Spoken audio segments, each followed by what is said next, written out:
Alright, today's vlog, the importance of in-season lifting for athletes, specifically baseball players.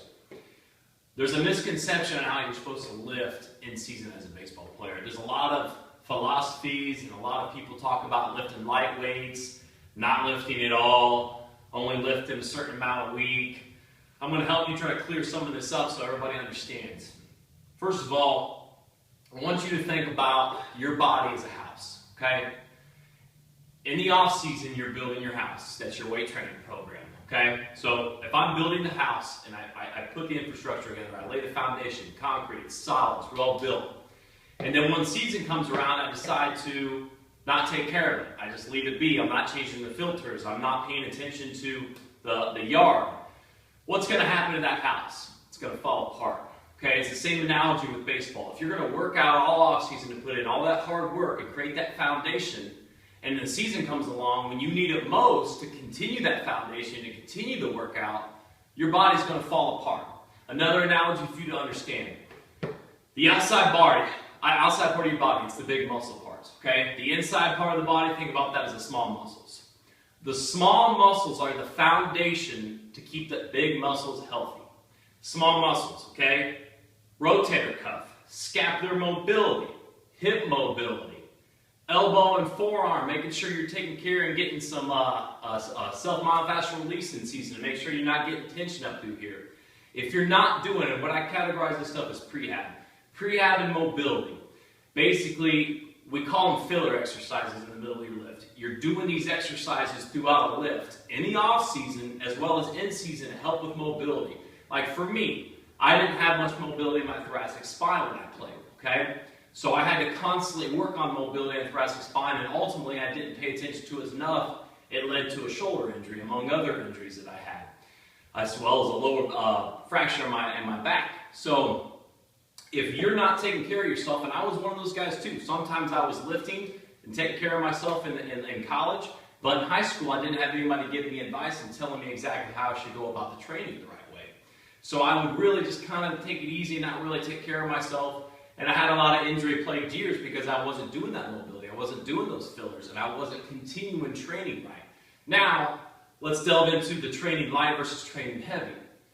You still have to train heavy in season. Now, you want to be smart because you want to program exercises appropriately. It's not going to create soreness on the field. So for me, as a strength coach, what I like to do is I like to do a lot of box squats as opposed to regular squats. We'll still regular squat in season, but box squats takes down your soreness tremendously. Athletes will constantly tell me, hey coach, I'm not as sore doing the box squatting, so we'll do a lot of box squat or squat to boxes in season to prevent that soreness. Also leg work, sled work, okay? Sled work's going to increase your GPP and your work capacity. Weight training in general is all GPP work, general physical preparedness. Everything you do in the weight room is to prepare you for the field. So again, if you're not taking care of yourself and working out in the weight room, you're not preparing yourself for the field. So sled exercises, it's only a concentric exercise when you're doing sled work. When you get sore in the weight room, it's from the eccentric, the lowering phase of a lift. Okay, and it's not saying that you won't have a little bit of soreness in season. Think about college athletes who are playing 5 games a week. Okay, professional athletes playing every day. They've got to find a time to lift. If you go with the philosophy that I'm not going to lift because it's game day, you're just going to fall apart. You've got to maintain and build upon what you started in the offseason. Now, if you're a pitcher or if you're a catcher, a little bit different. If you're starting on the game day as a pitcher, I wouldn't lift that day. But that very next day after you lift should be your hardest lower body attack, total body workout that you have for the week. I advise 1 to 2 times a week in season lifting.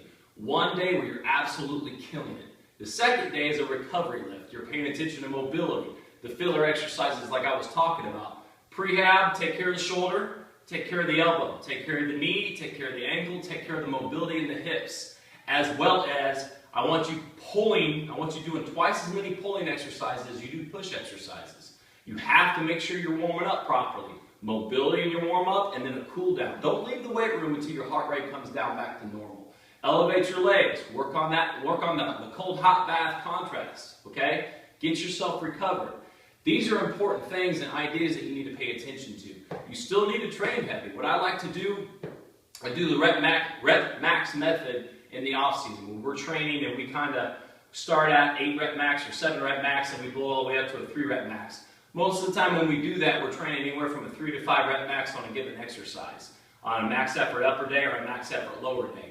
In season, we still want to do that. We still want to work up and actually have that heavy weight on our back so we can maintain our strength and get that stimulus in that workout.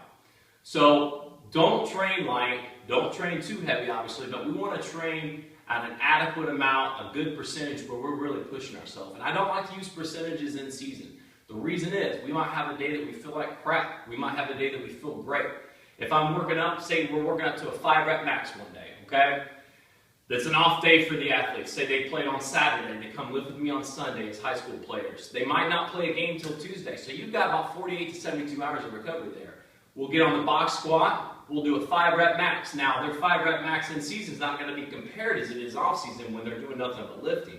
But they're going to get that stimulus, they're going to attack that barbell, and they're going to work on the mobility exercises between those sets. They're going to work on the recovery afterward. What I mean by recovery, self-myofascial release, the bass I was talking about, foam rolling. In season, you need to be doing that foam rolling. I'm jumping around a little bit, but guys, you got to understand that you can't not train in season. In season is so important to maintain your goals and maintain that foundation you create in the off season. Don't be that baseball player, don't be that athlete that decides, I'm going to take the time off. Okay? I'll leave you with one last example.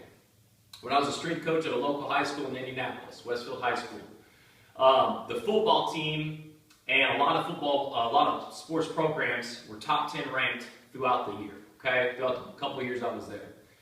When the football team made a state championship run, they were lifting with me 4 times a week in their classes. Okay, obviously we would make alterations in the workout to make sure we weren't overtraining them, but those guys were busting their butts and taking care of business, and it led them all the way to a state championship game.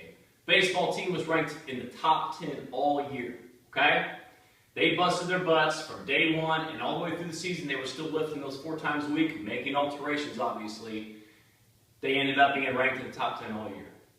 Don't make an excuse by saying, I've got a game today, is not to work out hard. That's it for today. Till next time.